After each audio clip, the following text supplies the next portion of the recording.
afternoon, good evening, everybody, wherever you are. We hope it is good. Welcome to another edition of Geeks Who Like Sports. As always, I am Ray Carcello in beautiful Los Angeles, California. Joined by my best friend in the entire world over in Philadelphia, Pennsylvania, Lee Elias. Lee, how are you doing today? Ray, what's the temperature in Los Angeles? I believe it's about 92 degrees. 92 degrees. This mere mortal lives in 92 degrees. Ray, it's also 92 degrees here in Philadelphia today, thus taking away your heating powers of Los Angeles. No fire tornadoes and no water drought here, but it is hot here in Philadelphia, Ray, and we all know how much I love the heat. That's satire. I really don't like the heat. But Ray, listen, I don't like sand. I don't like sun. Unfortunately, we need it to survive here. Ray, I went to go print out a rundown. For those of you, I've always been like David Letterman with the shows. I print the rundown out for the show.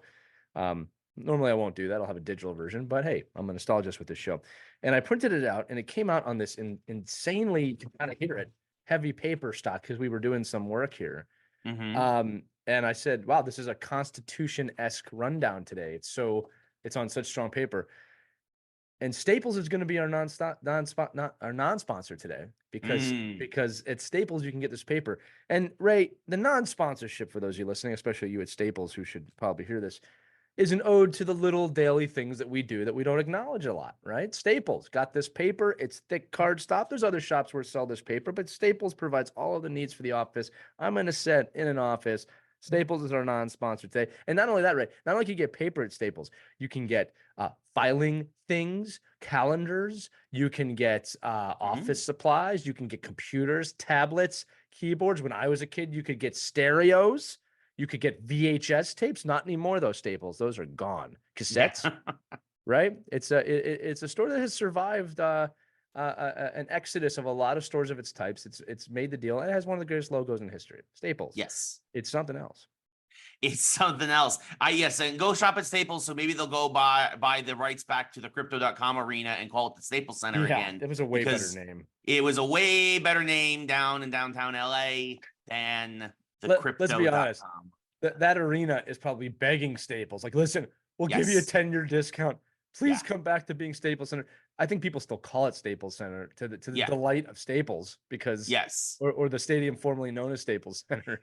or yes, exactly. Or we call it crypto.com and then we're like, oh, I can't believe we have to call it that. It was one of the most amazing oversights in history that they were able to do that. Yeah. And I don't know how long that lease is, but it's amazing what a boom that was and how quickly it went away. Yeah, no, that whole area down in LA Live is constantly changing. Like, I think it was the Microsoft Center is now the Peacock Center. Yeah, that makes sense, right? Yeah, like you can live with that, like obviously, but even Climate Change Arena is a better name now. Oh yeah, absolutely. I'd rather Climate Change Arena is way better than crypto.com. Yeah, that was brutal when they did that. We got to make a statement in Los Angeles and in courtrooms across the country.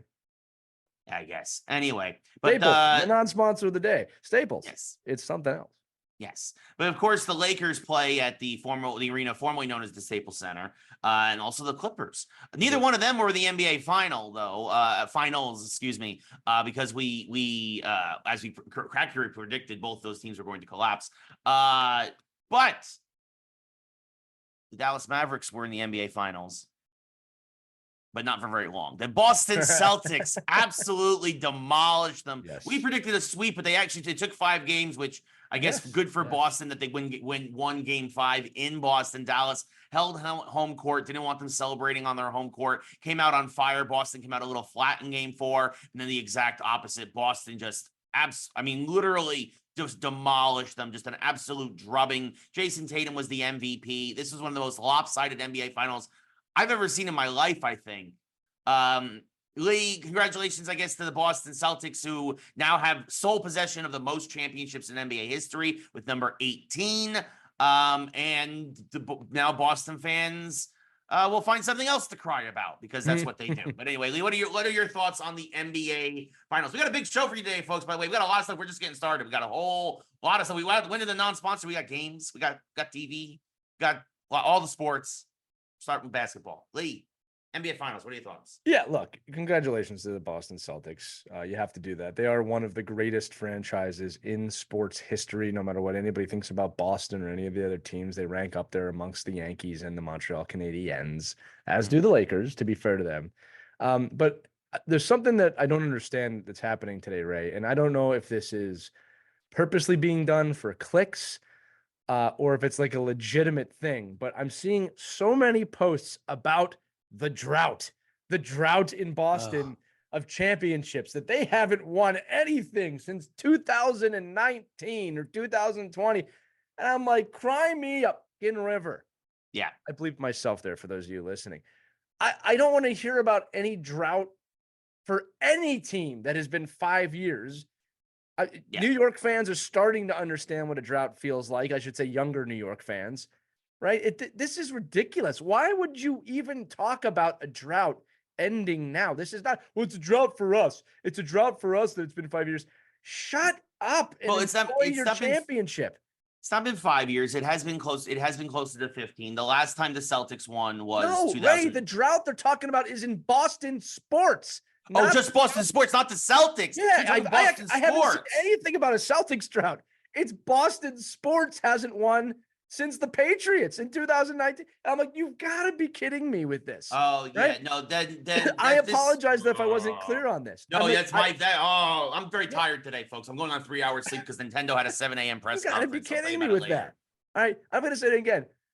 If your attitude is, that's a long wait for us. We're used to winning a lot more than that. First off, yes, in the last 20 years you are, but also shut up.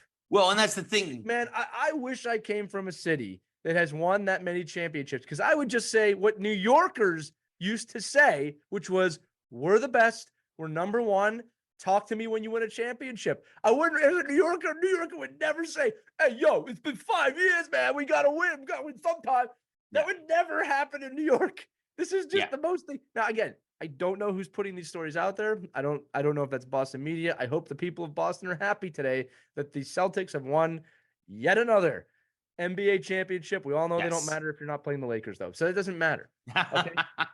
No, I think Lakers and Boston fans know that it's something special when those two teams take off against each it's other. Yankees, Dodgers. It's absolutely. But man, I saw that story and I saw these things coming up. I was like, who is asking for this? Yeah, no, if it was a Celtics drought, Ray, it's been a minute.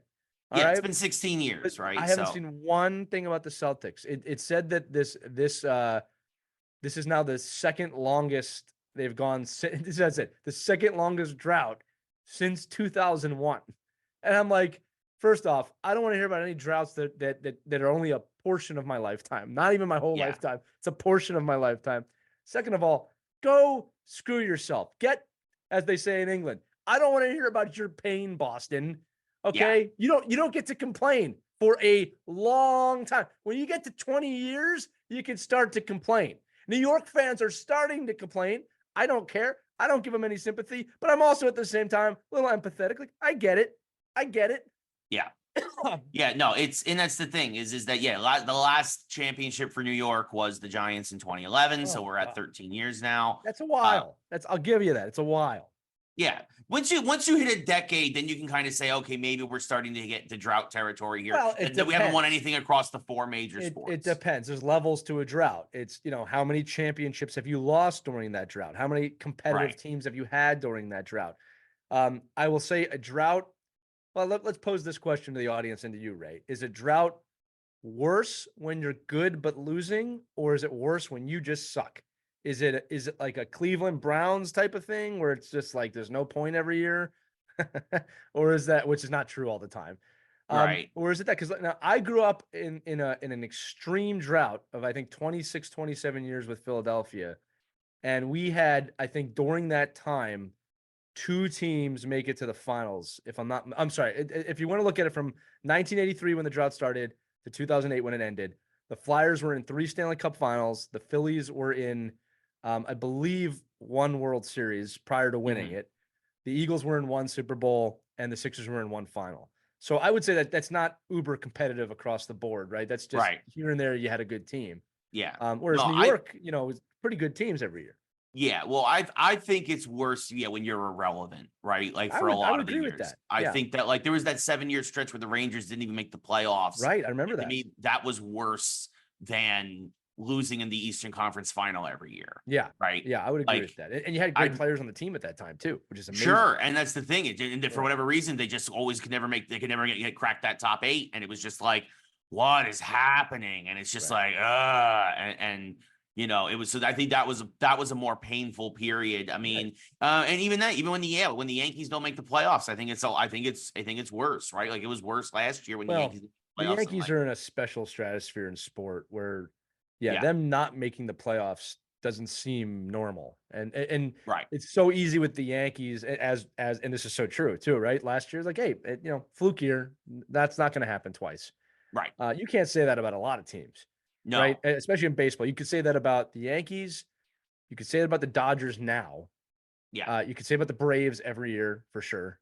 Right. Right. After those teams, I mean, who am I forgetting? I think the Braves and the Yankees would be the easy 1-2 pick on that as the extremely competitive teams, right? They're always there. Yeah. That's not, I don't want to give it to the Dodgers. It's not true all the time for them. No, it's only really the last 6 or 7 years have the Dodgers really. Yeah, I mean, they were good at that, 07, 08, 09 period too, but not like, oh, they should win the World Series every year. Good. No, it's like they should win the division and they're going to lose in the first round, and now they're back to, oh, they should win the division and they're going to lose in the first round. I'd be willing to discuss the Astros in that conversation over the last 10 years, although I don't want to. But no, the Yankees, and now their window is slamming shut very hard on the them. Yankees and the Braves might have a fluke year here or there. I can't think of anybody else. I mean, you've had teams that have had a decade of that. When you look at like the San Francisco Giants, there was a decade of, oh yeah, they're going to be there all the time. But the Braves and the Yankees are the two consistents. When it comes to hockey, it used to be Montreal, but that's not true. It used to be Detroit.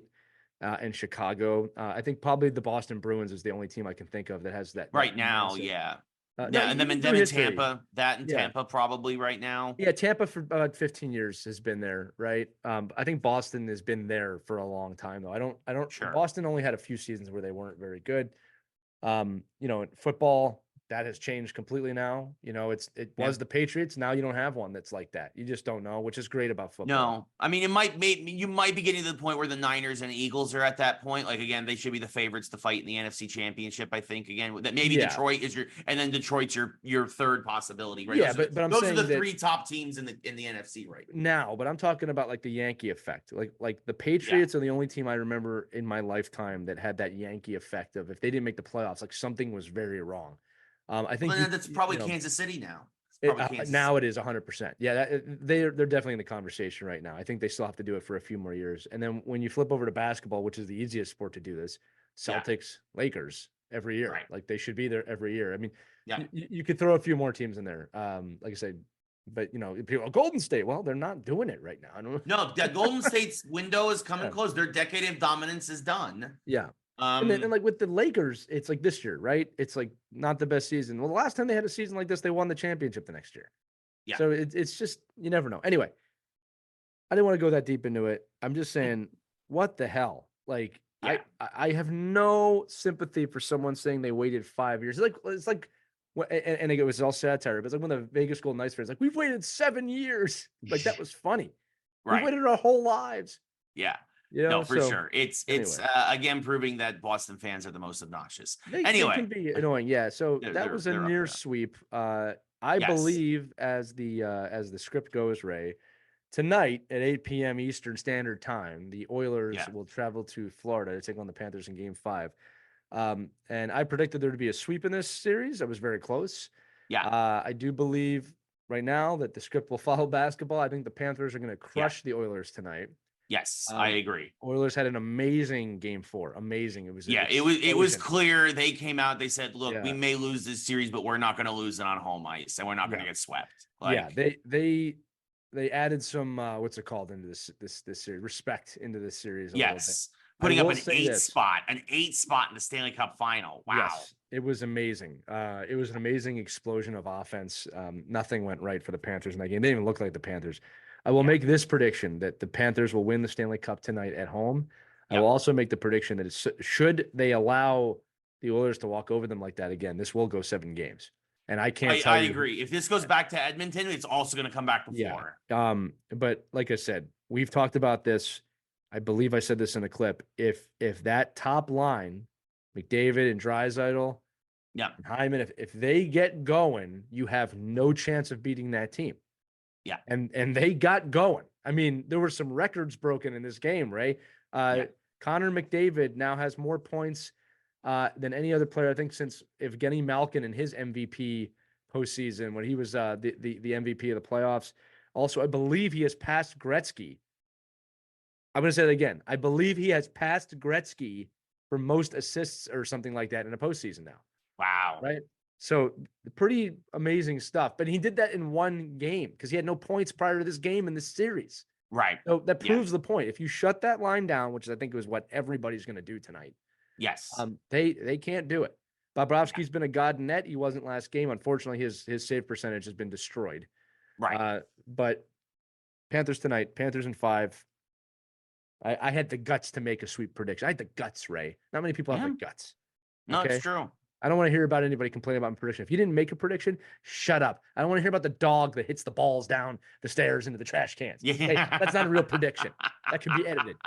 This is a real prediction. I put myself out there to the millions and millions of people that watch this show to let them know what I think. Well, and I think that we're all, most of us are in agreement with you. I think that, again, I went with you. I thought that Florida was going to run roughshod over Edmonton. And then again, that the real championship was Rangers versus Panthers, and that whoever was going to win. That would have been so good if the Rangers had made it here. But look, I'll tell you this too, in that game 4, it was funny. There was this one sequence in the beginning that the Panthers hit 2 posts on one shift, and then the Oilers went down and scored. And it's like, I just cannot help but wonder if they had scored on that play, would that have changed everything? Yes. Right? Yeah, and that's the thing, right? That's hockey, right? That's hockey. It's the greatest sport in the world. And that's hockey, Lee. That's like what is it? Like John Sterling would always tell. That's baseball, Susan. And talk to his color commentator. So it's like, because sometimes that's just it. Sometimes the puck bounces a funny way. Sometimes the ball bounces a funny way. And what coulda, woulda, shoulda. But instead of a sweep, probably going to be a 5-game series. And honestly, it's better that way anyway. But still, Florida has dominated the first 3 games. Yeah. Edmonton came out saying, not here, not here. We don't want to be like Vancouver. No riots, please. Yeah, well, the other thing, too, is Edmonton clearly has no respect for this show. We could have talked about the Panthers win today had they won the last game. But no, now we got to wait another week to talk about who won the Stanley Cup. Schedule. Thanks, Edmonton. Yeah, well, that's the other thing, too, is, I mean, we talk about this all the time, is that the hockey season should not be ending in mid-June. I'm sorry. It's such a long year. Basketball too, honestly. Like, and baseball. I don't know why. I don't know. I get it's money. It's all about money in NFL too now with the extra games. It's all about money. But I'm exhausted. Well, I think it depends on whether it's an outdoor or an indoor sport. The problem I have with the baseball season is that you start and end in the seasons that are really not when you play the majority of the games. And you don't ever want to see weather play into it. Now, that's the game. The players have to adapt. I take a full accountability for that as like a fan and as a coach and as whatever. But I don't like that the baseball season can end in rainy, cold, mucky weather. November now. It doesn't make any sense. Yeah. It used to be over. The World Series used to be the first week of October. Now it's the first week of November. Yeah. You shouldn't be playing your most important baseball when it could be freaking snowing out. Yeah, I agree with that. Like, again, and if like the Colorado Rockies or the Seattle Mariners make the playoffs and go all the way, it could be a really bad. That's assuming they're playing outdoors though. So look, well, I mean, Colorado's outdoors. Seattle, the safe. T-Mobile Park, I do has a closable roof. Yeah. What I'll say about hockey is that hockey has the best postseason of all the 4 major sports in this country. So it's painful when you're in it and you don't win and you want it to end, or when there's a 3-1 series lead. It's like, all right, let's get this over with. But I'm biased. And again, it's not the length of the playoffs. It's just a matter of like, when should it end? And again, hockey could end mid-June, right? It could also end early June. A lot of it depends on just how the teams lie. But I think in indoor sports, you have a little bit more room. Now, what the other funny thing is, we switched a few years ago. The NHL used to end before the NBA calendar year every year. It's kind of flipped since COVID. Yes. Which is interesting. Although I guess it could have happened the other day if the Panthers had won on whatever day it was, Saturday, yeah, Friday. in Edmonton. Yeah, if they had swept, but anyway, look, it is what it is. Thank God we have sports, and that's what we're talking about. Yes, we have a couple of other small stories from the NBA and NHL. Starting with the NBA, this was interesting. Charles Barkley announced that it's almost a done deal. It's not official yet. We've talked about this a lot. We will talk about it when it is official. That it looks like the NBA rights for Warner Brothers are going to go over to NBC. NBC is going to win that bid. All signs are pointing to that. Nothing is official yet. They're probably crossing T's and dotting I's and all that other stuff, but nothing is official. So Charles Barkley has gotten ahead of it and said, the NBA leaves TNT, goes over to NBC. He says, even if it doesn't, I'm done. Yeah. After next season, I am retiring. I've been on air for 25 years after a almost 20-year NBA career. I'm done. I'm good. And honestly, we are all going to be worse off for it. Charles Barkley and Shaq together are hysterical on that show. They are. But they are amazing. If that is coming to an end, if TNT's coverage of the NBA is going to go over to NBC, they're going to want their own people. And Barkley, even though he had a clause in his contract that said he could have gone with the show, no matter where it went, he could have opted out. He's like, I'm just done. Yeah. We had something special here and we're done. So good for I him. agree with that decision. It makes a lot of sense. Yeah. I'm not going to say something like it's time for him to step aside because we all No. But it is time for potentially some new younger blood to come into that conversation and be on the stage. All right. Well, and this is a great time too. Again, if the show changes networks, this is a great time to freshen up and change up And here's the other thing, right? There's a whole generation of basketball fans who never even saw him play. So this is the chance to bring in maybe some of those guys from the 2010 period, right? That maybe retired at that time period to come on, but. Look, the show changing, that alone is a problem. Just because TNT did this so well. I mean, that was easily one of the greatest groups of men together and women to broadcast basketball in a fun way. They made you feel like you were part of the conversation. To the point, everyone's trying to emulate it now. Yes, absolutely. Yeah, no, they're trying. Everybody's trying, but as is always the case, Warner Brothers ruins everything. They really do. Yeah, and they would not match NBC's offer, and that's it. So probably again, it's not official yet, but Barkley said we're making it official. It's pretty Geeks official. Breaking news. It's official. Yeah, the NBA in I believe it'll be 2025, 2026 season will go over to NBC. NBC has already supposedly called John Tesh to get the rights to the NBA theme back. I'm sure he signed off on that. Basketball, gimme the ball, because I'm gonna dunk it. Yeah, that's a great SNL skit. If you haven't seen it, folks. I love that skit. Yeah, and then some NHL news. This was an interesting small story. The Washington Capitals, bought a site called Cap Friendly, which was an independent site that kept track of all of the contracts in the NHL, all public, by the way, all publicly available knowledge. The NHL, this is all based off of stuff that the NHL has released. Whenever there's this contract out there, they always put average annual value and all this other stuff. And Cap Friendly was just like, well, this is how much cap space this team has, and these are the contracts and how it works, and these are moves they could potentially make. And for whatever reason, the NHL kind of got uppity that somebody would actually take all the information they put out there and collect it conveniently in one place, because now that the Capitals have bought the site, and good for the guys, by the way, who got a huge payday who made this site for this. By the way, Geeks Who Like Sports is for sale. We'll shut it down. We'll shut it down for $10 million. We'll stop breaking stories on here. Yes, exactly. We'll come back with our new show, nerds who like athletic activities. Yes, exactly. NWLAA. But yeah, I could probably do better than that, but we'll let that stand for now. Well, yeah, we'll figure it out. Yes. Yes, and games. Yeah. Producer cable. And games. Yeah, they're gonna shut the site down. Not the Capitals, not that somebody in the league owns it. They're just gonna shut it down. And it's just a really curious decision, because this was again a little thing that the fans enjoyed. This was a fan run thing, and it just kind of was a head scratcher. I get it. I'm not gonna lie to you. As a business owner, I get it. I wouldn't necessarily want anybody taking my company's balance sheet and putting it out on the internet for everybody to see. The Capitals bought it, which means Ted Leonsis bought it, who is a very wealthy man. My guess is that he's not doing this to hide it from the other NHL teams. I'm going to guess that the board of governors meeting, Yeah. they were like, well, we got to do something about this. And he was just like, Tony Stark, right? I'll buy it. Or Batman. No, you don't see. I'm buying this hotel. Right. Right. So listen, I get it. I can understand why, especially in today's marketplace with the amount of complaining about money and some of it justified, some of it not.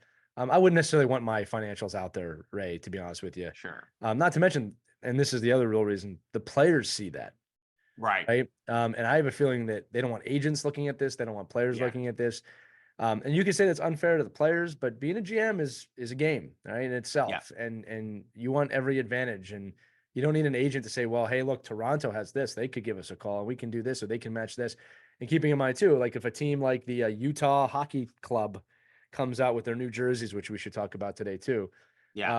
And says, well, okay, we want this, but we can't match it if you go to Toronto, who has way more cap room than us. So as a player or as an agent, I'm going to know, well, I'm going to wait for this amount because I know I can get it from over there. So the gamesmanship here. Sure. And the thing is, I'm sure a lot of these organizations have somebody already internally probably monitoring this stuff. Oh, they anyway. know. Again, know. It's all public. This is all knowledge that is all stuff that's been put out there that the NHL has to put out there when these contracts get signed and stuff. No, they don't. That is a misconception. If you look it up, Ray, leagues actually do not tell you what they're paying players. It is, I don't want to say it's leaked to the press, but if you look at it, there's typically no official publication of this is what the contract is in terms of dollar amount in years. They don't have to disclose that any more than I have to tell you what I pay my employees. I don't have to tell you that, right? It's not public knowledge. So now with that said, it's very public. People know it gets out, right? Because look, a player can say, oh yeah, it's 5 years, $10 million. All right. And keeping in mind too, that every agent's going to want to broadcast what they're getting. Yeah. Right. So it's not exactly a big secret, but it is a misnomer that they have to report this. They do not have to report anything. Right. So there's just something going on that site with some information that they do not want out there. Right. And by the way, the reason I know this is because when I worked at the NHL, at the turn of this, 2008, 2009 time period, and this was stupid, we had to wait to publish certain signings because we could not confirm the amount, right? So what was happening is third-party news sites, TSN, ESPN, would publish, oh, this player got traded, or this player got signed for this amount, and we weren't allowed to publish it because it was not officially done yet, right? And the money was not sometimes correct. But who thinks about that once it's done? So we always had to wait for an official note from the team, and that note never had 5 years, $12 million ever. It might say they were signed to a 5-year contract or something like that. Right.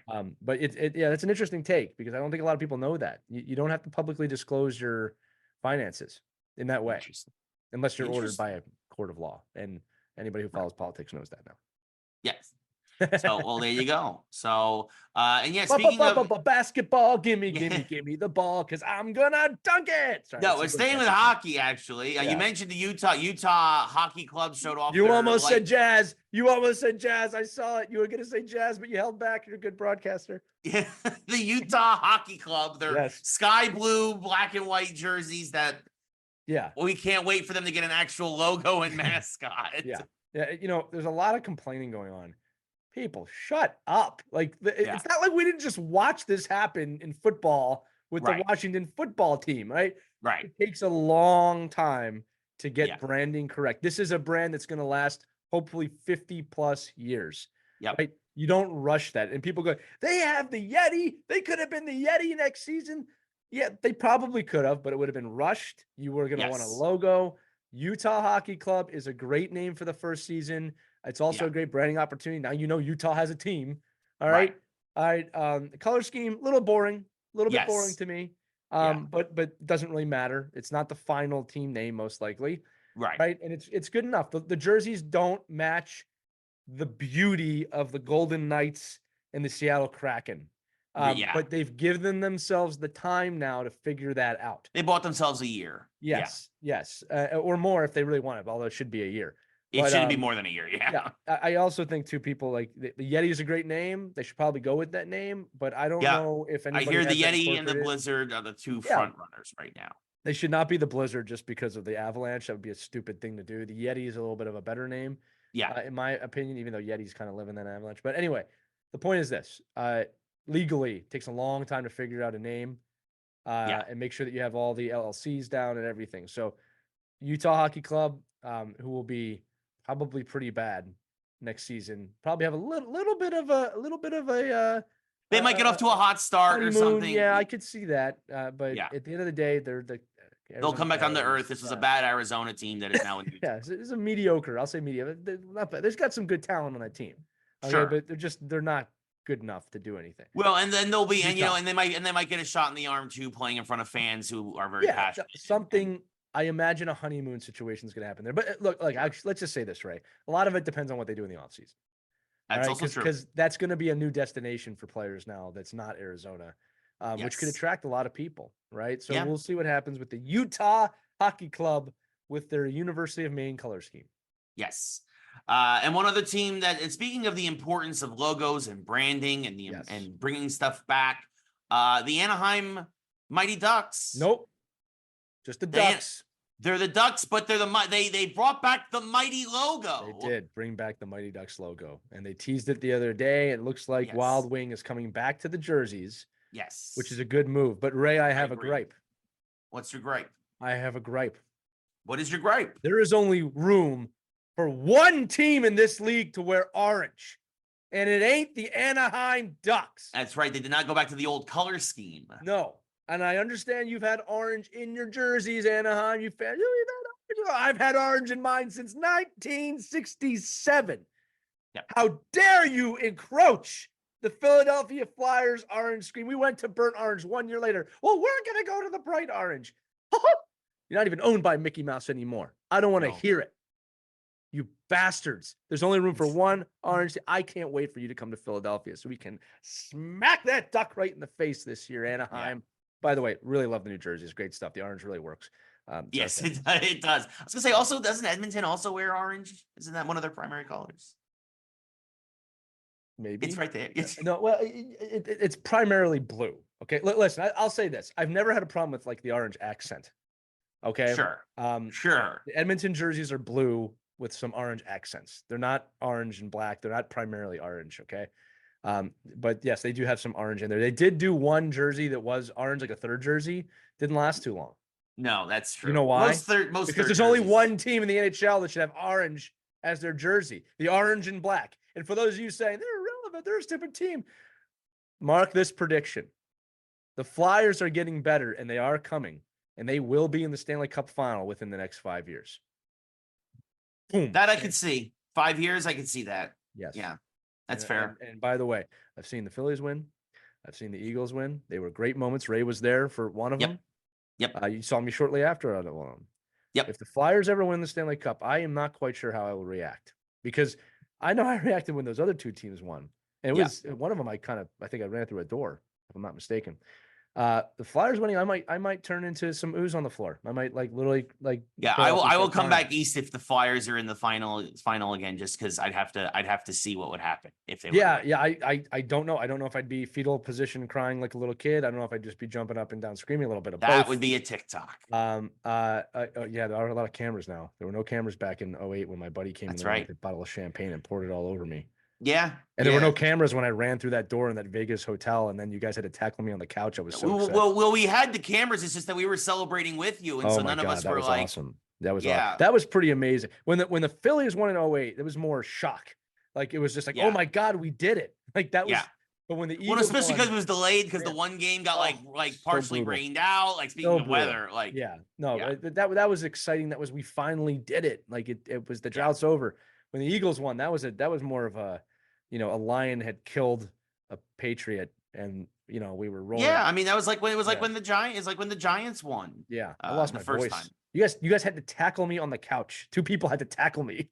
Yes, I was going so nuts that we won that championship. I wish there was video of that. And then my then 4-year-old son started punching me for scaring him, which is the most Philadelphia thing ever. That is true. That is true. Yeah. Speaking of punches, speaking of people getting punched. Yes, that was a segue, Ray. Yes. Our new favorite sport, the WNBA. Yeah, everyone's new favorite sport. Yes. I mean, I'm not going to lie. Look, I have done a ton of research. I have watched more women's basketball than I have in 25 years. And funny enough, the stat has come out now. They're not alone. I'm not alone. The Chicago Sky and Indiana Fever game Sunday, Angel Reese versus Caitlin Clark, number 1 pick versus number 2 pick, was the most watched game in WNBA in 25 years. Wow. That makes a lot of sense. Was she does number make 2? A lot of sense. I thought she was like 12. Well, she might have been. She might have been farther than my apologies. But No, to me, it's okay. Again, we're talking about it, right? As I keep saying, keep talking about it. Keep talking about women's sports. I love this. Yes, I'm gonna look that up now. But basically, somebody look that up while I am 7th overall. He was 7th overall. My apologies. Yeah. But obviously, there was a rivalry there when in college because I believe Angel was LSU. And obviously, obviously, Caitlin was Iowa. Yes, I watched that game where LSU beat them, and yes, she pointed at that ring on her finger. I remember that very well. And then Caitlin came back the next year and beat them, and even though they fell short for the championship. Yes. Yeah, there's a rivalry. There's been bad blood brewing there for a while. And the thing is that and rightfully so. Look, we talk about this all the time. This could be it isn't yet, but it could be a Bird Magic situation. Oh, it's becoming kind that of thing, for sure. Right? The seed has been planted. Yeah, they're saying that the stats don't match. Well, if I'm not mistaken, Angel Reese is the only rookie in the WNBA that's averaging a double-double every game. Yes. While Caitlin Clark's scoring is prolific for a rookie. Yeah, Caitlin Clark put up 23 and also had, by the way, 9 assists and 8 boards in that game. And yes, Reese, I believe, only thing I had 13 points in that game. It wasn't her best game. Well, she got a Friggling foul, which didn't help. Right. Yes, and that's the thing as well, and that's the thing that a lot of people are talking about. But I'll say this: look, it wasn't a flagrant foul. Absolutely. No, it was a basketball play. It was also a basketball play. She was going for the ball, but did she also make contact with Caitlin's head? For sure. 100%. People are blowing it out of proportion more than it had to be. But this emulates this 90s basketball more than now. This isn't Caitlin Clark getting tackled on the inbounds pass. No, this was a play. I'm going to say it though, Ray. This is emulating 90s NBA more than the NBA does right now. It's a tough sport, and they're going at it. And I don't think you're wrong. I think this is a Jordan versus Bird. And again, people, they got to prove themselves. They will. These women have risen to the top, and I am a fan. I am a fan of watching these women play basketball. Not to mention the storylines that are going on surrounding the WNBA. You literally got Angel Reese saying, "I'll be the bad guy." She sounds like Scarface. Say hello to the bad guy. I mean, they're creating storylines that are worth watching. Yes, and the games are entertaining. And by the way, these are for two. I'm sorry to say, terrible teams. Right? Yeah, Indiana's 5-10. Chicago's 4-10, I believe. These are, but because of who's playing. And by the way, and their teams will not be terrible forever. These teams, they will be Caitlin Clark very good. And Angel Reese are going to carry these teams in the future, just not right now. This is the seeds of this is what's going to get people on board. By the way, my New York Liberty continue to play very well. They do. Still number 2 Yeah, overall. The Aces and the Liberty are the teams to kind of keep an eye on. Yes, them, the Sun as well over in Connecticut. There's definitely those are probably the 3 teams to keep an eye on. Aces obviously coming off of a repeat. But I mean, look, this is a team. This is a league that has been troubled for so long. And is now really starting to come into its own finally on the backs of these individuals. Right. And I think that people who are complaining about Clark or complaining about Reese or not what about A'ja Wilson? Yeah, A'ja Wilson, MVP for a reason, leading the league in scoring again. Absolutely. But I'm sorry, but for whatever reason, again, it's Bird and Magic. These are the lightning rods, right, that are getting people's attention, and the league, rightfully so, is embracing them. And honestly, these other people that a rising tide lifts all ships. Absolutely. People are not going to pay attention to MVP A'ja Wilson and whatnot. And here's the other thing too, Ray. I think, you can go back and forth on this. When Magic and Bird arrived in the NBA, the Celtics and the Lakers were championship caliber immediately. Oh, yeah. Right. But that's not true for Jordan. Jordan played 10 years before the Bulls were the championship Bulls. All right. Yes. And there's other, I remember Allen Iverson, the Sixers were not super relevant when he first arrived there, right? In terms of a championship caliber. So these teams are going to become very good, very quick. Also, in the offseason, remember, these players were drafted. In the offseason, when players are looking around, you're telling me you're not going to want to go play with Caitlin Clark or Angel Reese and be part of that? You tell me there's great players. You're not going to want that spotlight shared as well? Yeah.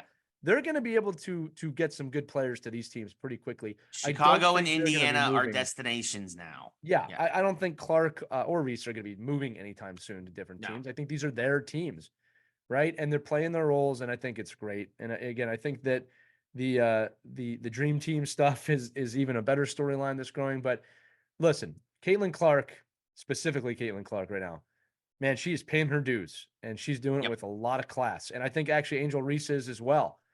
Even though she's in a little bit of a different role than Caitlin Clark, they are paying their dues. They are fighting. The fact that they're women is, I don't care. Yeah. like it's so great to watch this and not, I don't always, the back of my mind is like, well, it's women's sports. I'm not doing that. Like, this is awesome. This is awesome. And even as I shared with you yesterday, ESPN announcers and editorials and everything are saying, yeah, no, we're talking about it now. And people pointing the finger like, well, you didn't talk about it before. And it was Cower, who we both don't really love, but he said it correctly. He's like, I talk about it when it's relevant, and it's relevant now. And that's all that matters. And he's right. They don't talk about professional bowling on ESPN, right? He even said, I don't talk about hockey. It's not ultra relevant to me, which I think he's a jackass for that comment. But the point is, hockey is a very relevant sport. Is it baseball, football, basketball? No. But saying it's not relevant in 2024 is a stupid thing to say. Yeah, well, Cowherd has a a lot of stupid takes. But I don't agree with even a broken clock anything. is right twice a day. I agree with you on that. But he made a good point he goes, I don't talk about I'm not an egg farmer. I make omelets. And I thought that's actually a really fair statement. They don't have to talk about it. But the WNBA, I'm not going to even say women's sports, the WNBA, and I'll say the PWHL for the matter of this show, are becoming very relevant in their sports. Yeah. And I'll tell you what, I love watching the WNBA games. I love watching the PWHL games in hockey. I love it. I love sitting there with my daughter saying, you could punch her in the face one day. I don't say that. Okay. Yeah. But it's a cool time as a dad, I guess, but cool time in sports. And the thing is also, especially with the WNBA, you have to remember this is them bouncing back. They weren't relevant for a while because they had a lot of money issues and all that. Because I remember when the league came around, again, it's 25 years, but the league has been around for 27 now. Long time. Because, in terms of the ratings. They lost money every year. Lisa Leslie. I remember Rebecca Lobo. I remember the names that when the league first started, and then you had all the money troubles. I mean, again, for folks may not remember, the Houston Comets, right, won the first 4 WNBA championships. Lee, do you know where the Houston Comets are now? Where? They folded during the financial crisis of 2008. Yeah. And they are still tied for the most championships in league history. Team. Yeah. Right. And that's the thing. The league went through some really tough times, and then people left. Well, and because I will say this too, that the WNBA historically has lost money every single year of its existence. And this is one of the great things that the NBA has always done, is supported that league. Yeah, and we never talk about that enough, of those two leagues working together to make sure that this worked. I'm not saying all praise the NBA. I'm saying what a great collaboration and partnership between those two leagues to grow the game of basketball. But Ray, the WNBA will most likely be profitable this year for the first time in its history, which is a huge deal. The fact that they're having to change the locations of a lot of these games to hit NBA bigger arenas. Awesome. It's an awesome time for sports, period. We have said this since the very first show. Women belong in sports. If you cannot get past that, you're a freaking loser. I don't know what to say to you. I don't care who's playing. If it's a good game, it's a good game. I just love that we have 6 billion channels now. We can watch all of them at once. And I don't have to have them change from a game 7 in the NHL to the Kentucky Derby, because there's not enough channels to watch the game, Ray, which happened to me one time. And I get it, but it was the Kentucky Derby pre-show, Ray. It wasn't even the stupid race. It was the pre-show, and they cut away from a game 7 in overtime for that. I just went on a little bit of a soapbox someplace else. Women's sports, men's sports, working together, mass hysteria. Yes, mass hysteria, absolutely. Goodness, you know what else is hysterical? Let's see. More people getting caught gambling in baseball. Yeah, it's pretty dumb. I don't know why this keeps happening. You know, it's even worse because it wasn't a player, was it? No, it was Pat Hoberg, who's actually one of the more respected umpires, who actually is one of the better umpires and was the first umpire to call a perfect game. He did not get a single call wrong in the World Series. And Pat Hoberg has been caught, and he has not been expelled from baseball because it was found that he was not caught betting on any of the games he directly influenced. He was just caught gambling in general. God. Yes, because it would have been a lifetime ban if it was a game that he had been calling. But Pat Hoberg, baseball umpire, suspended. I don't know if there was any fines or what the other ramifications were. Those were not publicly shown. But Pat Hoberg caught gambling on baseball. Hey, folks, you might have a problem here with all the gambling stuff. Yeah, well, it's so easy to do now with our mobile devices.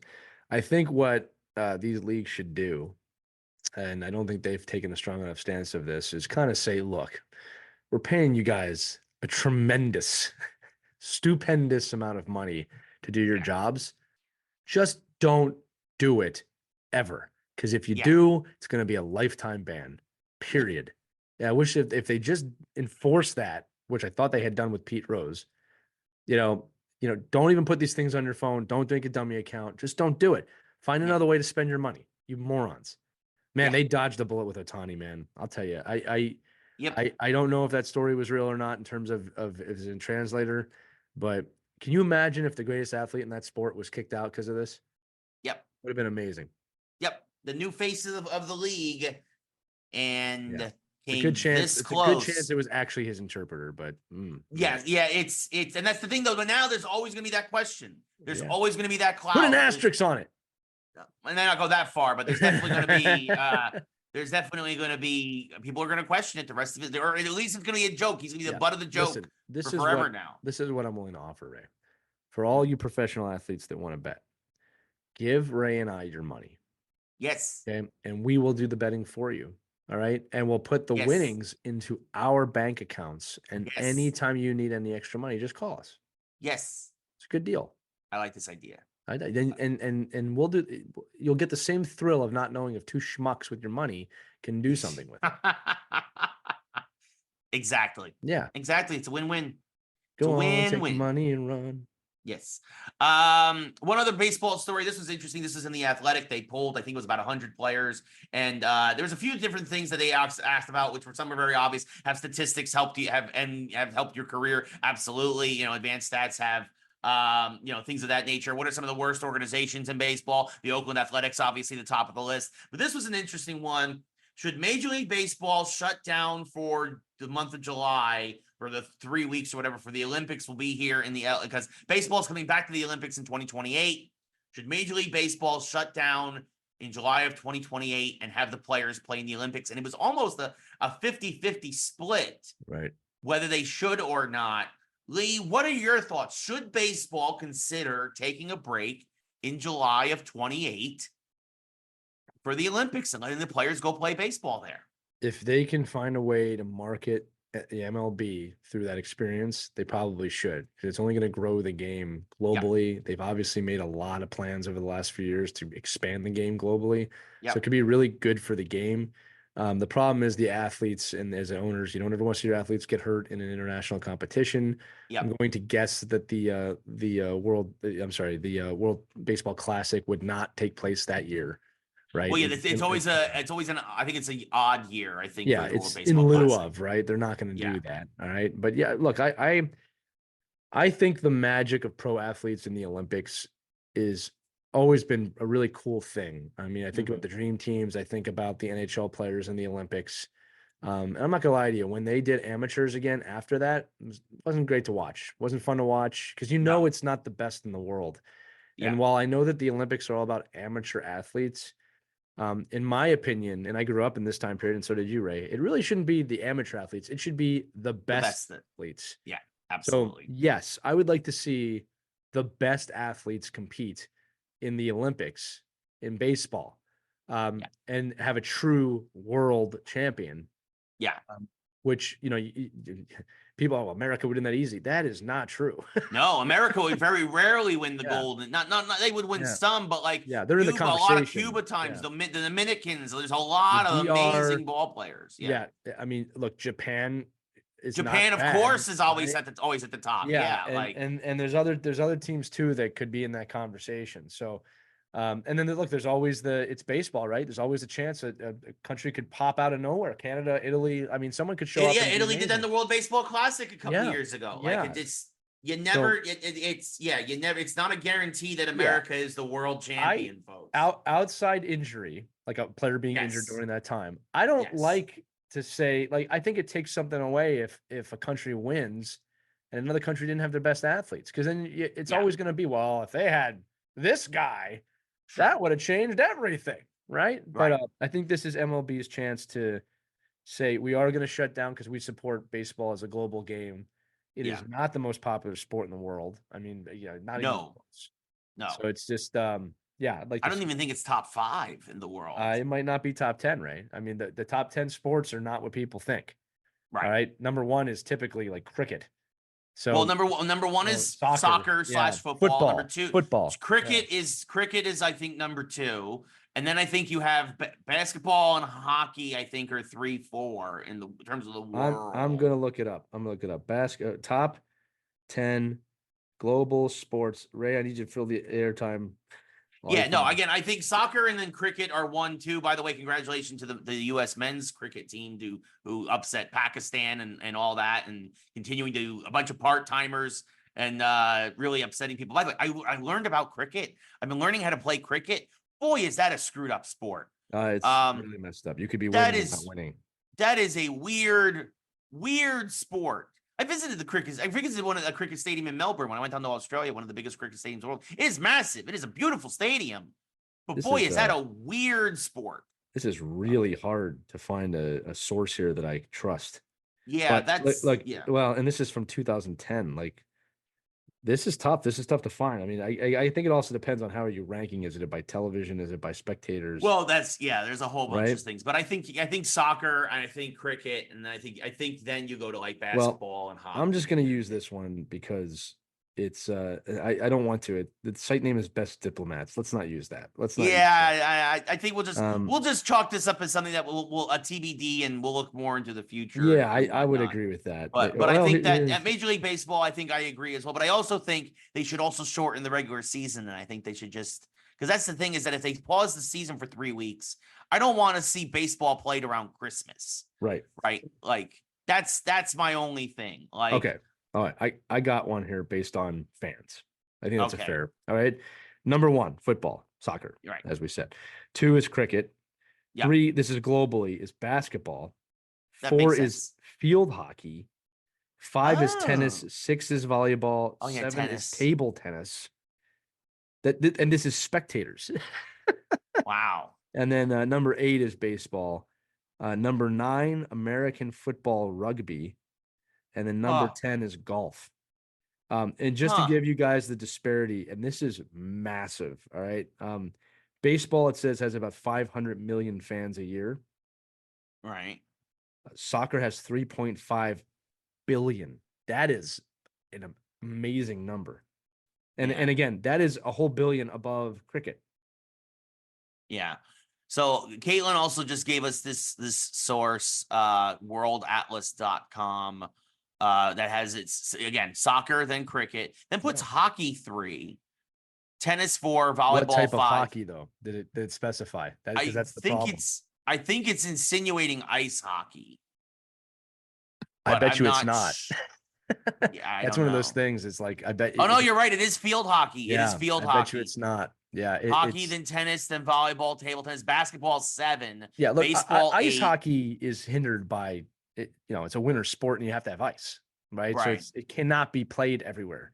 Yeah, and then rugby, golf. Yeah. Grass sports or court sports will always take number 1 over that. Yeah, hockey, I believe, is that. But yeah, like baseball, number 8. So that tells you something. Golf. Yeah. Golf. Rugby. Wow. All right. A little educational moment here on Geeks Who Like Sports and Sports Stats. This is the geek side of the sports side of the geek show on the sports side. Anyway, how about that? How about that? Speaking of interesting stats and whatnot, this was fun. We're moving over to the NFL now. Our quick NFL story. I love talking about the NFL. I miss the NFL right now. Chiefs, the time of year I miss it. I miss it right now. Yes. The Chiefs just got their Super Bowl rings. Wow. And they messed them up. Wow. They messed them up. Tell the people how they messed them up, Ray. So the Dolphins, who they beat in the first round, were the 6th seed. But on the rings, they listed the Dolphins as the 7th seed. They messed that up. They also claim, and I get it by certain statistics of like you go by win percentage in regular season and Vegas odds and all the other BS. Technically, some people think the Chiefs had the hardest path ever to the Super Bowl. I do not agree with that at all. I would love to hear the justification of that. It was something to do with like regular season wins or whatever for the opponents they beat and all that. I think it was like Vegas odds or something. They were a favorite to win the Super Bowl. That doesn't make it the hardest. The hardest would be also not expected to win the Super Bowl. Also, the Chiefs had a home game. The Chiefs played the Dolphins at home. Now, if the Chiefs went to Miami, maybe. But immediately, I think of the Steelers that won Super Bowl 40, that were the 6th seed and had to go on the road the whole way. And, the Giants, who were the 5 seed and had to go on the road the whole way and then beat the undefeated Patriots. I think that would probably be number 1, and I am not a Giants fan. And I'll tell you this, too, that the Chiefs were a favorite to win the Super Bowl, weren't they? So while I have respect for that team and the challenge of the season, it is very hard to go back to back. I have a lot of respect for the Chiefs. I don't want to denote the Chiefs as not being one of the greatest teams of all time, because they are, but hardest road to the Super Bowl to me is a team that was not expected to be in the Super Bowl. And again, and a team that maybe had to play the whole postseason on the road and then defeat literally the greatest football team potentially of all time. That's the team I'm going to probably pick for the hardest road to the Super Bowl. Or again, I will even give you the Steelers, who are a 6 seed. Like, I mean, the Giants had to knock off a 4, a 1, a 2, and a 1. The Steelers had to knock off a 3, a 2, a 1, and a 1. And they knew they were actually a 6 seed, not a 7 seed, as the rings denoted. As the rings denoted, yeah, exactly. You guys can't even count to what seeds they were, and you are claiming to have the hardest path through the playoffs? Kansas City, get your heads out of your butts! Oh my God, I can't wait for Taylor Swift to break up with Kelsey and write a song about this. Like, holy cow. Basketball, gimme the ball so that I can dunk it. Is that going to be the song? No, that's not going to be the song, but that should be on her next album. That would be great. John Tesh and Taylor Swift should collaborate. There we go. But no, this was stupid. That's a tenuous claim at best through your odds makers BS. I'm sorry. Anybody who knows football does not put this Chiefs run. It was a nice run. It wasn't easy having to go up to Buffalo. You're right. It wasn't easy against the Niners. But the hardest path ever to a championship? No, I'm not going to do that. Yeah. Get out of here. Way to mess up your rings. Yep. Good job, Kansas City. Someone couldn't research. Yeah. What else is... There's a thing called Google, by the way, in Kansas City, Missouri. You might want to try it sometime. Just the internet. Yeah.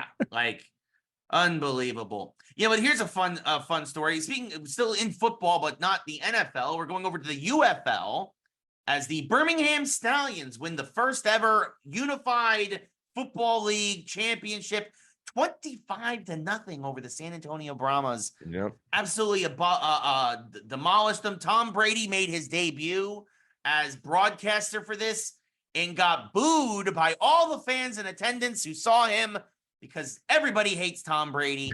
I don't know why everybody hates Tom Brady. That's kind of messed up. Well, I think I don't know.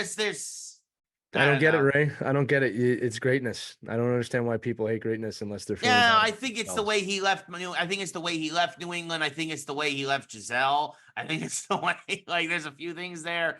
Yeah. You know, especially now. I mean, everybody around that whole organization just kind of has a cloud over them. Bill Belichick's dating a 25-year-old girl now. It's just like, it's just weird. It's just weird, man.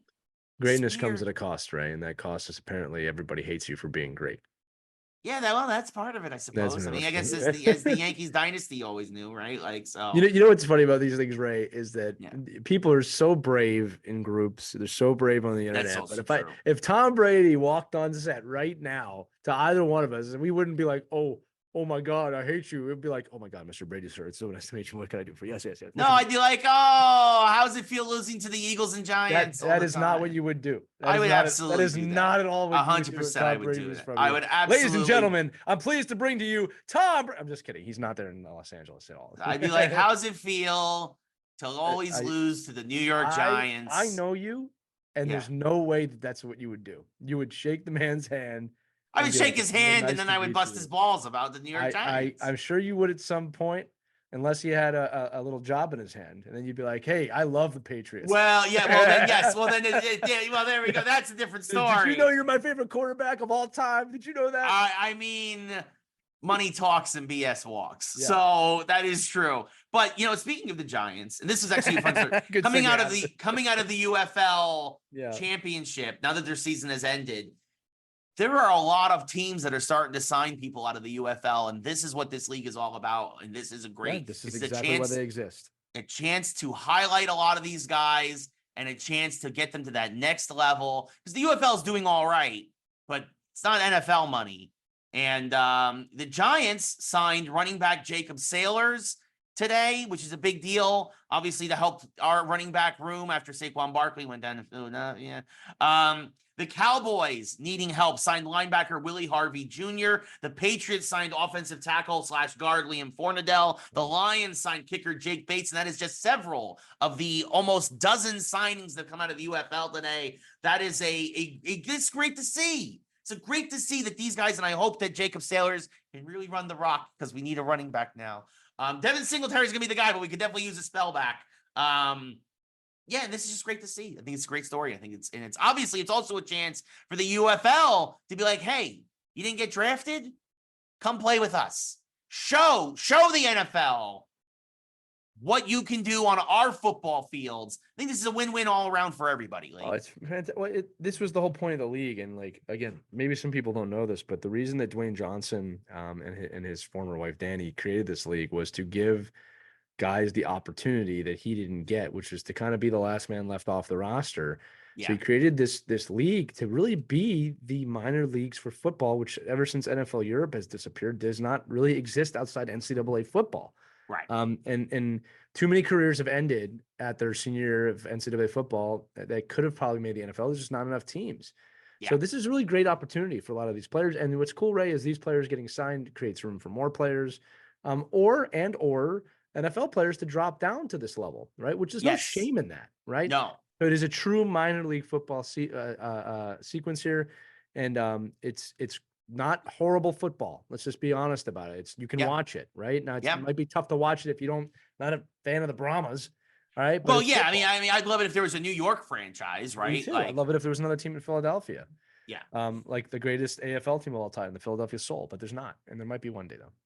Yeah, maybe. Well, no, that's the thing is it continues to grow and expand, and hopefully they'll get to those larger markets. Right now, it's very centralized in Texas and the South. As most good starting minor leagues are, right? You don't go crazy. And if you look at the starts of most major league sports, that's how they started too. It's a small area of the country.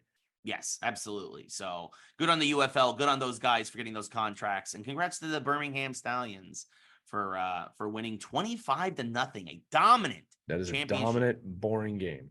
Yes, that is true. Sounds like an NCAA championship game to me. Yeah, very much so. How would you win by? 6-3. Oh, yeah, great. No one scored a touchdown. Yeah, there were touchdowns scored here, but just by one team. No, I know. That's if you're a fan, it's fun. Yes.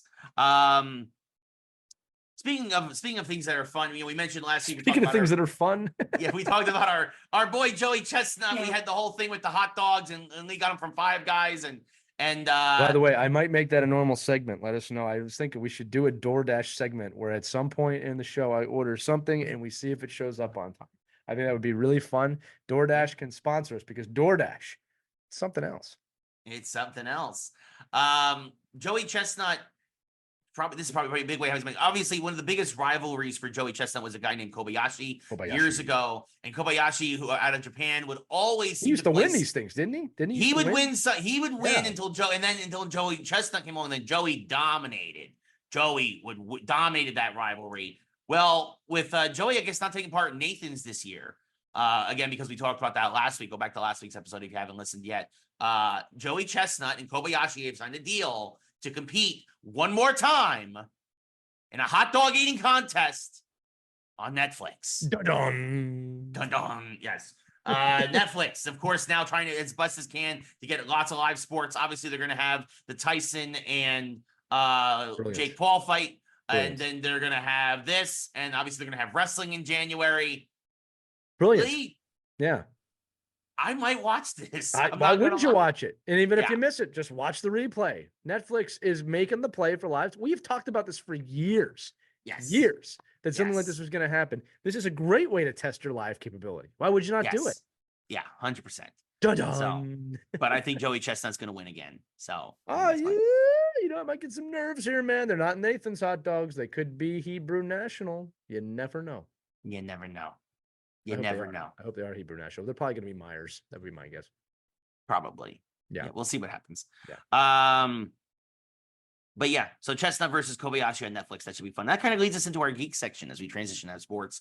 And speaking of things that are streaming services and all that other fun stuff, Star Wars Acolyte Episode 3. Getting a lot of hate. A lot of hate. No reason for that. Don't understand the hate. I will say this was a curious episode.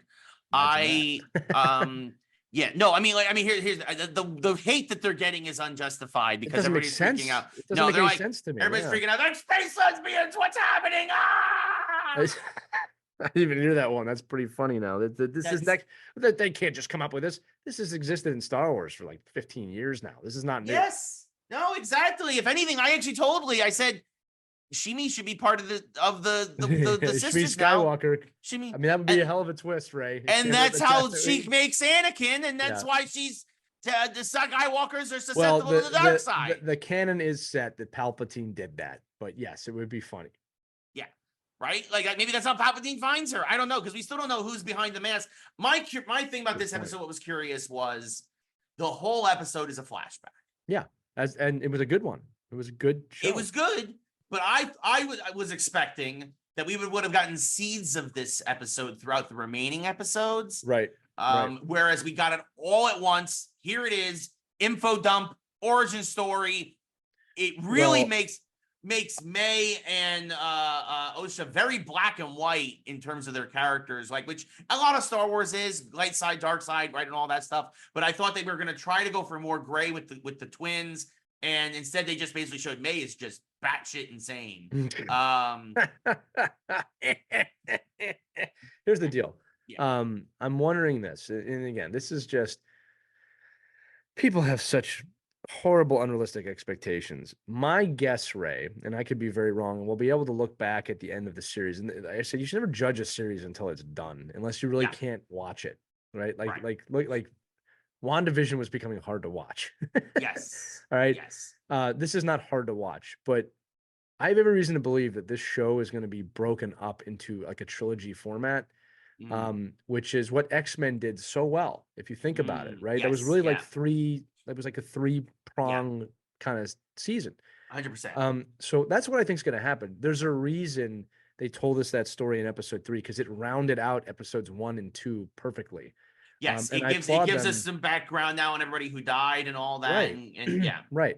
So I believe this is that to me, that was probably the ending of the first 3 as one little unit there, or this is like an interlude, if you will, because I think when we come back this week, we're on to a different situation. Okay. Because we did see May fight Saul and she didn't win. right? It wasn't even close. Like, he's a Jedi Master. Like, she couldn't Yeah. defeat him so easily. He didn't have a weak spot there. And we do not know who the shadowy figure is. They've also brought in these witches, which are reminiscent of the Night Sisters from the 100%. planet of Darthamir, where Darth Maul is from. Yeah. Dathomir. I think I said that wrong, but Dathomir. Yeah. Dathomir. Thank you. Yeah. So these witches have existed for a long time now. Their fate is not great. We also saw remnants of these witches in Ahsoka. So this is not new. Yes. Right. I also love the guts. And this is where Star Wars fans and I sometimes, I shouldn't say this is where Star Wars fans differ at times. Okay. There are these traditionalist Star Wars fans that believe there's only the Force and there's only the Jedi. And then there's people like us, Ray, that are well read and realize that the Force can be manipulated in many different ways. Yes. I love the scene where she talks about the thread, right? Which people call the Force. But the idea being that the thread is what bonds things together, just like the Force, right? Right. Exactly. Different people are interpreting this thing. It's not just the Jedi way. It's interpretation. And I love that people lose their minds over that, because if you look at every major religion on earth, it's a similar story with a different interpretation for the Eastern most part. Orthodox versus Roman people, or whatever. That's not true. Like, the stories are very, very similar if you take a Protestant versus okay. You know, so my point is that Star Wars emulates this. I love the exploration of the Force. If you ever read I guess the Legends novels now, they've tapped into this many times. That there's different types of Force users. There's also different types of Jedi that use the Force in different ways, from healing to fighting to meditation. There's a lot. The living Force with Qui-Gon Jinn. Yes, we've seen a little bit of already with the Jedi Masters that May has hunted down. Absolutely. So Torben just in this meditative state for years. Right. Like, what costume design could have been a little better on his baldness. Trust me, I know. But the thing is this, is that I'm not hating that. I really don't understand the gripes of a series that's 3 episodes in. Yeah. I don't understand it. I mean, I literally have no complaints. I want to know what happens next. What more do you freaking want? I want to know what happens next. You have to wait and see. It's definitely on a wait and see. I approach right now, right? I think they're gonna go back and go after, I think, the Wookiee Jedi. I think that's where they left off in episode 2. But I think it's gonna uncover something. Like something new is coming. There definitely needs to be more of a hook to keep us going, right? And they did say that May needs to destroy one of the Jedi without a weapon. Yes. Whatever that means, right? Yeah. So I'm liking this show a lot. I'm excited to see a Wookiee Jedi. I mean, you know, it's like they gave you Boba Fett riding a Rancor and you complained. Shut up. That was awesome. It was fun. Yeah. People. Well, that's the thing. Fun watching Star Wars. Yes. People feel like they need to gatekeep certain things, that only their idea of what Star Wars is Star Wars. Listen, if there's anything Star Wars has done better than anything else, is it has been able to rectify its mistakes with great storytelling with future projects. Okay. Every year, and I didn't like the sequels. I don't hide that, but they are finding a way to make them even a tiny bit more relevant. You know, I don't think they'll be able to rectify those the way we want them to, but they're finding ways. Right. And the Accolade has done that as well. And I'm enjoying it. Yeah. I'm enjoying it so far. It's not my favorite Star Wars thing, but I'm enjoying it so far. But like, Ray, and this is where I say people are spoiled. It's like, man, it's Star Wars. You got something to do with Star Wars. Like, what do you people want?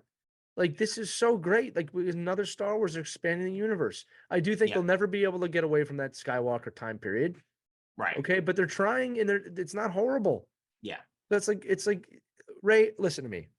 I will take this, the good and the bad, over the 17 or whatever years we had nothing. Yeah. I'll take this any day of the week over nothing. Yeah.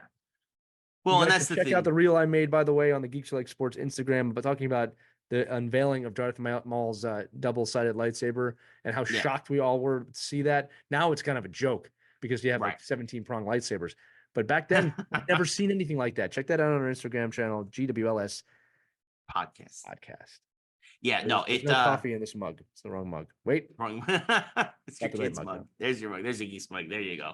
Yeah, no, it's. I mean, and that's the other thing people are talking about. I don't know if people are torpedoing it. It's getting a lot worse rating than the Christmas special It all depends on Rotten how it ends. Tomatoes. Yeah, I mean, it just. I don't put any faith in these things anymore. Whether it's fan reviews, I will review it for myself. I don't trust any of you.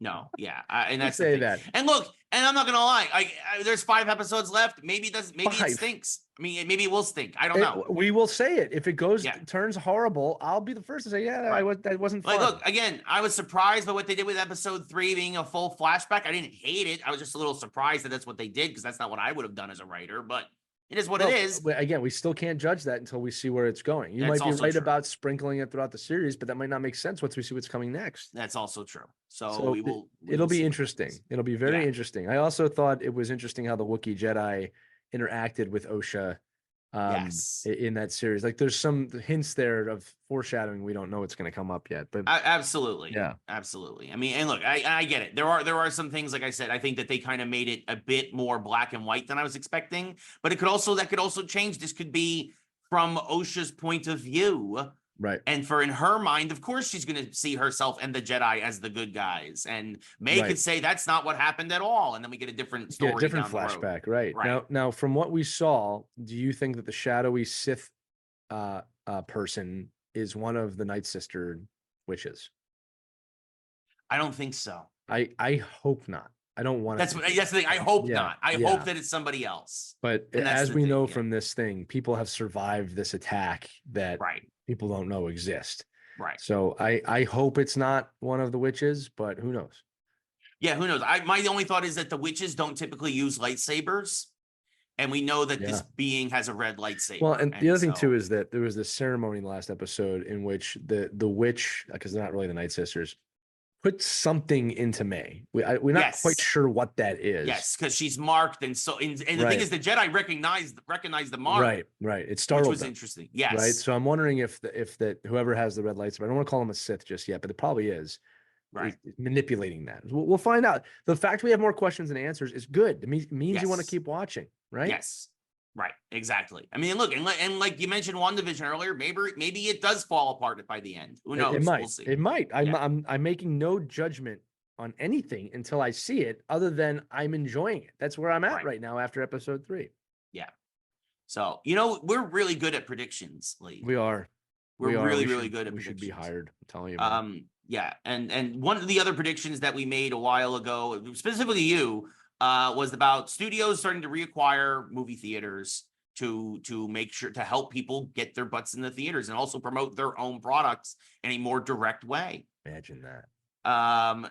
Sony, who also usually makes a ton of mistakes, but not here, has acquired Alamo Drafthouse, who had been really struggling. Yeah. Obviously financially, a lot of movie theaters are struggling, but they bought. I'm trying to get the specific numbers if I can. They have 35 locations across the country, including one here in Los Angeles.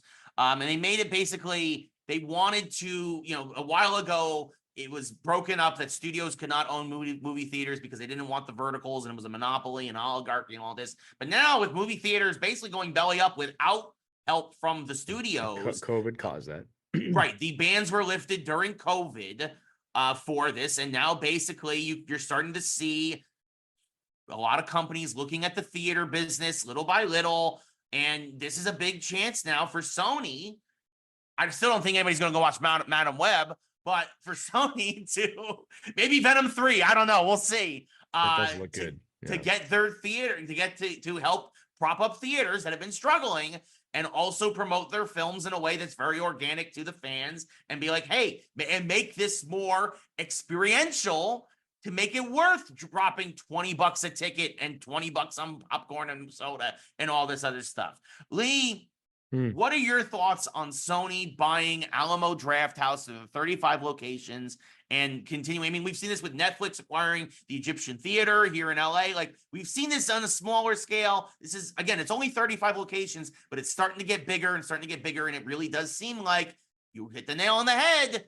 This was the future for movies. And here we go. Your thoughts, my friend. I will reiterate, maybe for some of the people that are listening to the show that didn't listen to us in the beginning, it makes a lot of business sense to me for the studios to buy up theaters to promote their own projects. But moreover, I always use Disney as the example. Disney, if you're listening, we're going to put this out as a mini clip.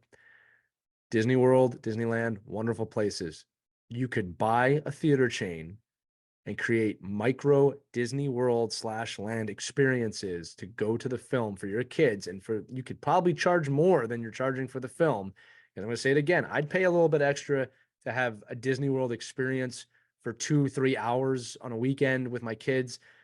Obviously, your library is vast. Your new films could be in there. You could make this a destination for families. Yeah. And I don't think it's going to take people away from Disney World, because guess what? For every movie ticket or everything you see, you get some sort of discount at Disney World, or you get some sort of incentive to go to Disney World. It makes a lot of sense to me. Now, again, I don't know if I'm a Disney theater, if I only show Disney films. Disney could do that. Sony's not in a position to do that, right? Sony's going to have to show all of them. But I just don't know why there's not an investment to create a real world Disney destination in a theater.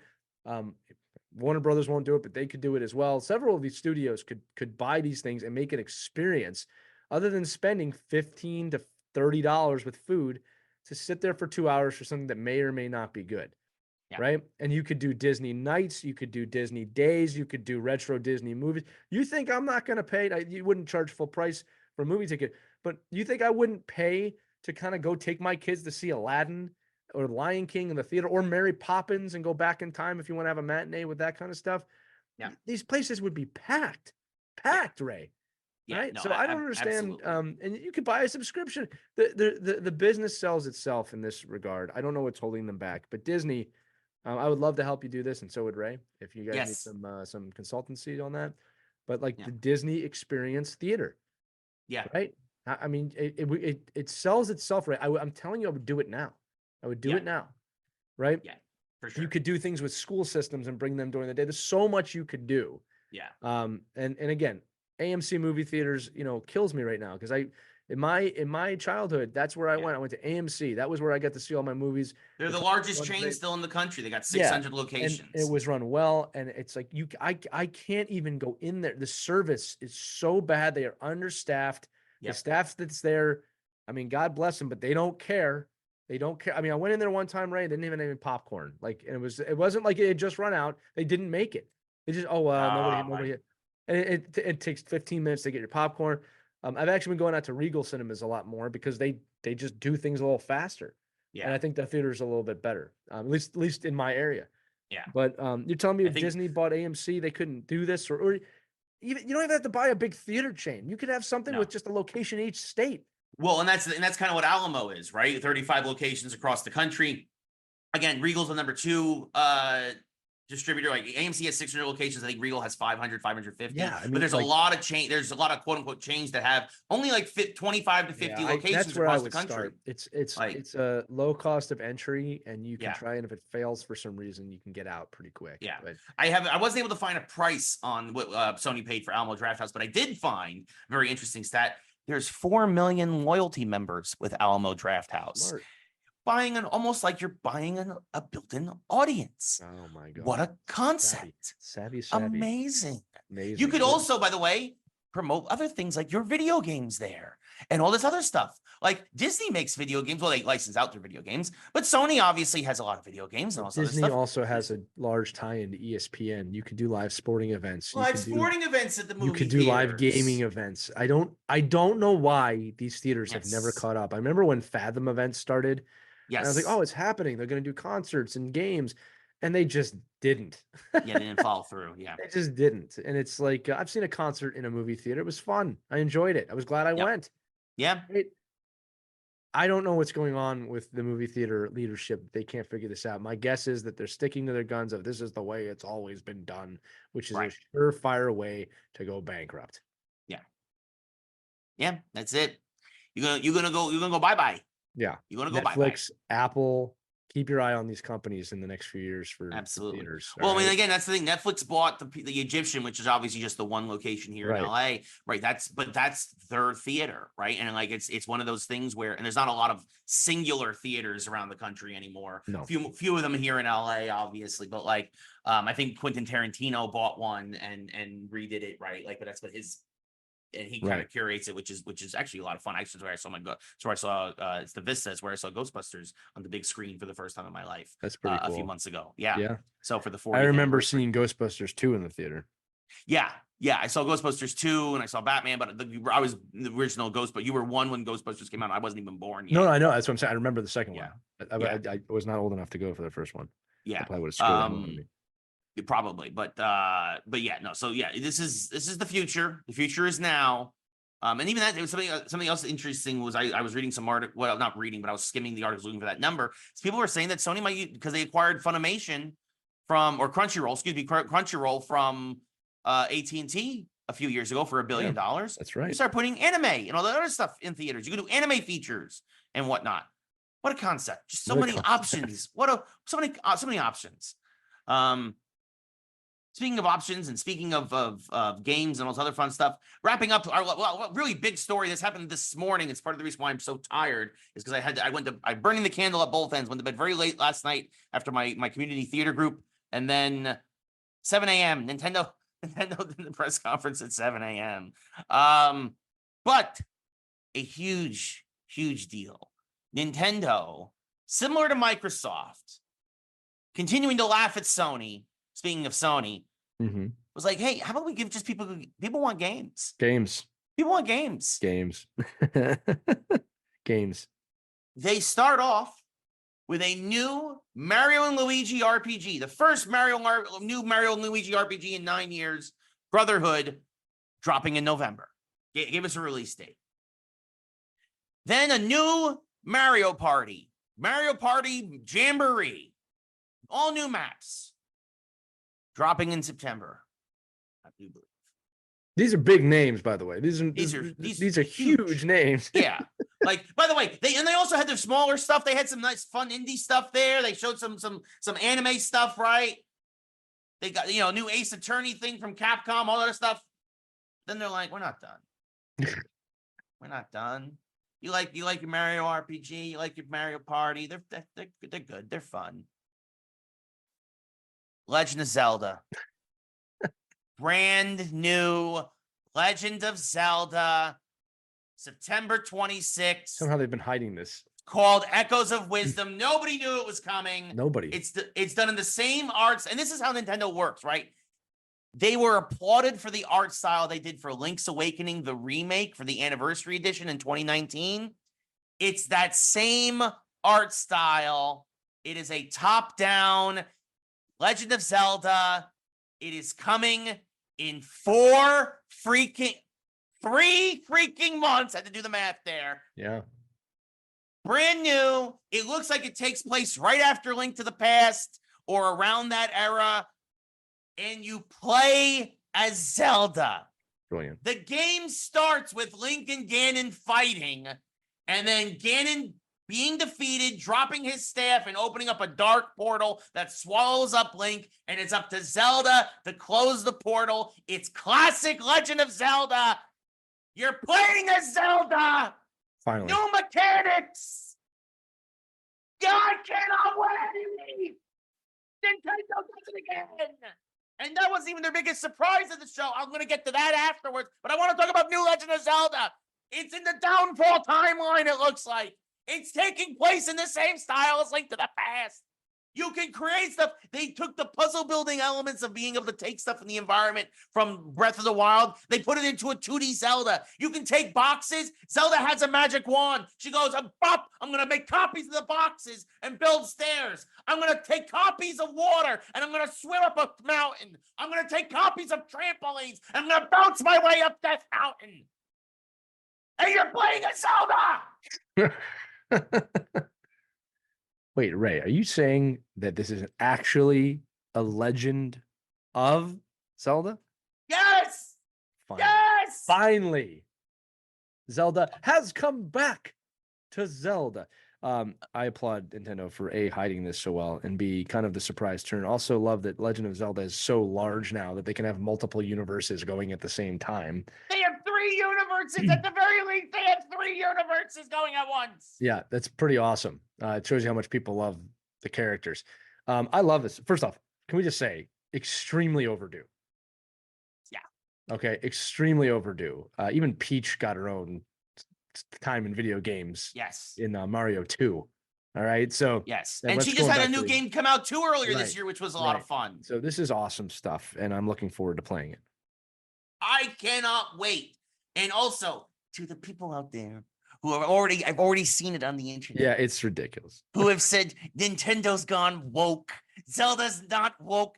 It's the Legend of Zelda. She's as much of me. She's always been here. She was Sheik, for Christ's sake, in Ocarina of Time. What's woke about? She's the best character. She's one of the best characters in Smash Brothers. I don't understand what's woke about it. Please explain, haters. We'll put this on TikTok. That's where all the haters live. Tell us what's woke about The Legend of Zelda starring Zelda. Unbelievable. Yes, she was Sheik. You're right. This is not new. Morons. The bus. Just have fun. Have fun. Yes, the game looks fun. Star Wars and Zelda morons. You're in front of the bus this week. Yes. I'm putting you in front of the bus. All the morons. Yes. We're gonna need a bigger bus.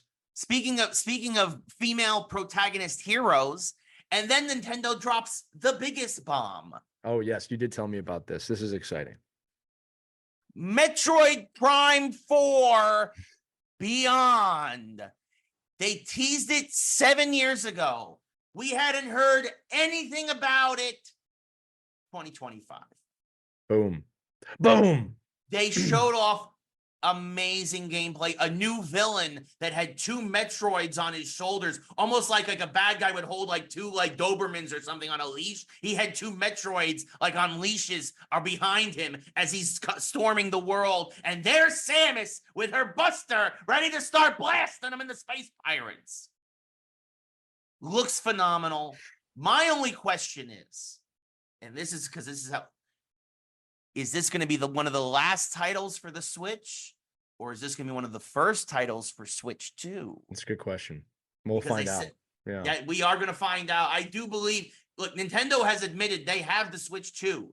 It is coming. I imagine they're going to call that the Super Switch, right? I hope they call it the Super Nintendo. Yeah, it should be Nintendo Super Switch. Yeah, or something like that. Yeah. The Super Nintendo Switch. That's what I would call it. Super Super Nintendo Nintendo Switch. Yeah, that would be a cool name. Yeah. Or even just the Super Switch. Super Switch works. Yeah, I just think I think they're gonna want Nintendo in there because right now it's Nintendo Switch, right? It's a Super Nintendo Switch. Super Nintendo Switch. Yeah, no, it makes the most sense. Very curious. We know it's coming. Nintendo said it's coming. They've said it. The question is when. We did not get anything about that. But again, if we know it's coming next year, we believe it's coming next year. And the thing is that's why I wonder if Metroid Prime is either the swan song for the Switch, like the sunset, like this, because that's what Nintendo usually does. They usually do one last big title on their old system, right? And then they usually do one big title to kick off their next system. Well, and sometimes they're available on both. But yes, like Twilight Princess was, yes. Right, and that's what I imagine. Look, the brilliance of them not announcing Ray is that if it's not quite ready yet, because Nintendo doesn't do anything till it's ready. Right. But this is probably a strong enough title that they can say, next year we need another year, or we need another 6 months. And then they can put that onto the Switch now, or they could say, "Hey, listen, Switch 2 is coming next year, and we're going to wait for that." I mean, people will forgive mostly anything. Yes. My gut is that this thing is done. They're ready to unveil it, but the thing is this, and this is the truth: why unveil it when you're getting so many dollars on the normal Switch? You don't need to unveil it yet, right? They look in macro terms, they look long term, right? You're still buying games for Switch, right? In fact, I would buy games for Switch for a while. I mean, I don't even know how much better these things can get, to be honest with you. But I guess we did say that 20 years ago. Like, how much better can it get? It's 3D. Yeah. And then, Elon Musk makes the Cybertruck, which was literally in GoldenEye. I was going to say, he's trying to make us go backwards. We're going backwards, just like animation and major motion pictures. Backwards. There's been a lot of talk lately about how, like, the Amazing Spider-Man with Andrew Garfield was probably the peak of that type of CGI and animation. And they're not wrong. It was phenomenal. Yeah. And we've taken a step back from that. And we know that because it's been reported that they're paying less. They're rushing. Right. Work. Right. They're going out. quantity over quality now. Which I think Marvel, or I should say, Marvel has figured out, the MCU's figured out we probably shouldn't do that because fans are picking. Yeah, no, they're pumping the brakes. They're pumping the brakes. They're wisely. Bob Iger was like, I'm back now. You're being stupid. Yeah. Quality over quantity. That's the Disney way. Yeah. This has been a good show, right? This has been the matchup because we just talked about it. Zelda, huge geek thing. Yeah. And I was looking for a matchup this week. You can't ignore Zelda. So the question is, which current athletes would you want to see, or who could survive in a Legend of Zelda universe? That's going to be this week's matchup coming out Saturday. Want to know what you think? You can comment below on this video, or you can comment below on the matchup if it's out. It's probably out if it's after Saturday. Enjoy it, my friends. We'll see you on the next episode of Geeks Who Like Sports. For Ray, I'm Lee. I'm Ray. You're Lee. Good night, everybody. Go ahead. I'll let you do it for real, Ray. No, that was great. Until you mixed up the names again. That would have been perfect. For Ray, I'm Lee. We'll see you on the next Sports People Who Love Geekdom Properties. No. Okay, I'll just do it. All right. For Lee, I'm Ray. This has been another edition of Geeks Who Like Sports. Thanks for watching, everybody. Ray's show. I'm just living in it.